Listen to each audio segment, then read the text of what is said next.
my distinguished colleague Sri Anup Thakur, Dr. Kevin, Mr. Sanjay Bose Reddy, Mr. Rana, Dr. Suresh, distinguished participants, Pashu Sakhi. Yeah, I'm also to speak in 2 languages, right? Okay.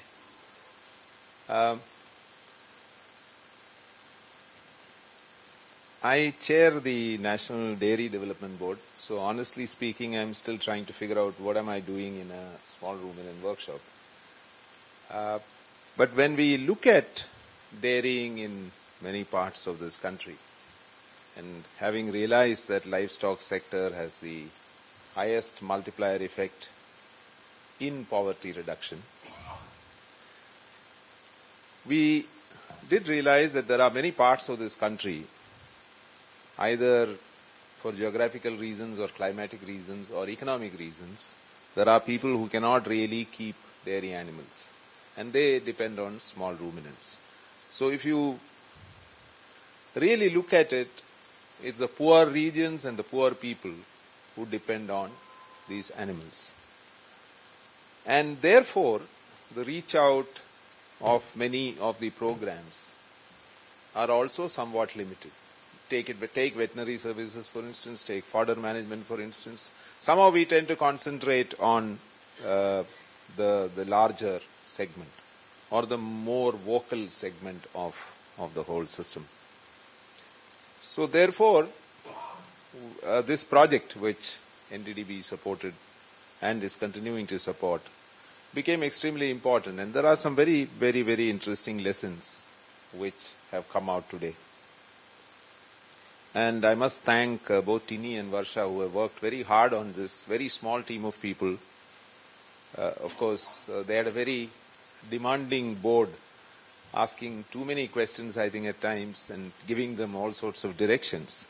But I think they've stood up to those challenges and produced results which can now be scaled up. तो ये project जब शुरू हुआ और पिछले 2 वर्षों में हमने ये कोशिश की कि सरजमीन पर जाके ये पता करें असली में कहाँ कठिनाई है, क्या है जो मिसिंग है, क्यों है जो हो रहा है, क्या तरीका है जो इससे अच्छा बन सकता है. तो अभी आपने पशु सखियों से सुना कि परिवर्तन कैसे हुआ. तो इससे एक चीज स्पष्ट है, यह स्पष्ट है कि नीचे स्तर पर हमारे जो सरकारी कार्यकर्ता है वो उनकी बहुत सारी कठिनाइयां हैं पहुंचने में. तो हमको कहीं एक लिंक चाहिए, चाहे वो पशु सखी के रूप में हो या कोई दूसरे कोई एक्सटेंशन एजेंसी के रूप में हो. हमको एक लिंक चाहिए जो सरकारी कार्यक्रम और जो किसान है उनके बीच में एक मजबूत कड़ी के रूप में खड़े हो जाएं.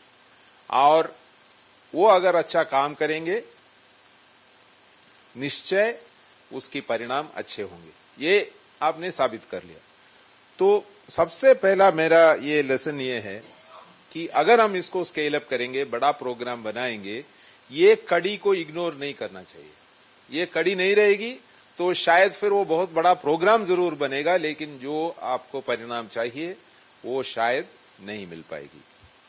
दूसरा कि सरकार में बहुत सारी योजनाएं हैं, योजनाओं की कमी नहीं है. कृषि विभाग की योजनाएं हैं, एनिमल हस्बेंड्री डिपार्टमेंट की योजनाएं हैं, ग्रामीण विकास विभाग की योजनाएं हैं, बहुत सारी योजनाएं हैं. लेकिन हम उसकी जो एलिमेंट्स है उसको कैसे हम कन्वर्जेंस में ला करके कैसे हम लोगों के लिए अच्छा कार्य कर सकते हैं. तो इसमें भी एक उदाहरण इन्होंने दिखाया है कि MGNREGA के साथ मिलकर के गोट शेल्टर्स, वो भी शायद 50% कॉस्ट पर इन्होंने बना करके दिखा दिया. लेकिन गोट शेल्टर्स केवल 50% पैसे की बात नहीं है. पैसा शायद सरकारी स्कीम में उतना महत्वपूर्ण नहीं है, पैसा का सही उपयोग ज्यादा महत्वपूर्ण है. लेकिन बहुत बार ये डेयरी सेक्टर में भी ये सही है, जो शेल्टर हम बनाते हैं वो एनिमल फ्रेंडली नहीं है. तो हम जब सरकारी इंजीनियरिंग विभागों से बनाते हैं उसमें सीमेंट और कंक्रीट का इतना इस्तेमाल होता है तो गर्मी में कोई जानवर उसके अंदर रह नहीं सकता। तो एक eco friendly, animal friendly shelter बनाना और वो भी एनआरईजीए के फंड्स का उपयोग करके, ये मेरे ख्याल से एक बहुत बड़ी उपलब्धि है।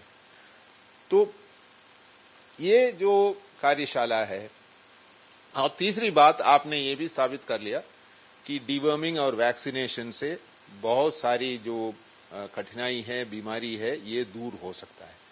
और वैक्सीनेशन में दो पहलू है, एक सही वैक्सीन मिलना चाहिए, टाइम पर वो मिलना चाहिए। दूसरा, कहीं कहीं ये भी देखा है कि किसान को वैक्सीनेशन के प्रति उतनी रुचि नहीं है। एक फियर जैसा कभी कभी मन में है कि ये सही है नहीं है, कुछ बीमारी होगी नहीं होगी, करना जरूरी है कि नहीं है, पहला ये। दूसरा, अगर आप 5-6 साल वैक्सीनेशन कर लेंगे और बीमारी नहीं आएगी, तब ये कॉन्फिडेंस आ जाता है, अच्छा ये नहीं भी करेंगे तो चलेगा। तो ये दोनों डेंजरस है। तो इसलिए मेरे ख्याल से ये भी एक इसका लेसन है। तो मैं समझता हूं कि जब बड़ा प्रोग्राम हम करेंगे तो इसको ध्यान में रखते हुए कि क्या हमारी लेसन्स इसमें है और बड़ा प्रोग्राम करने में कैसे हम इस लिंकेजेस को मजबूत करते हुए आगे बढ़ेंगे और प्रोग्रामेटिक जो एक्सपेंशन है उसमें हम लिंकेजेस भूल न जाएं। इसलिए मैं समझता हूं जो भी पॉलिसी या प्रोग्राम शायद संजय ही इसको लिखेंगे तो ये ध्यान में रखेंगे। और मुझे खुशी है कि पहले हमारी जो कमिटी मीटिंग होते थे तो जॉइंट सेक्रेटरी आते नहीं थे।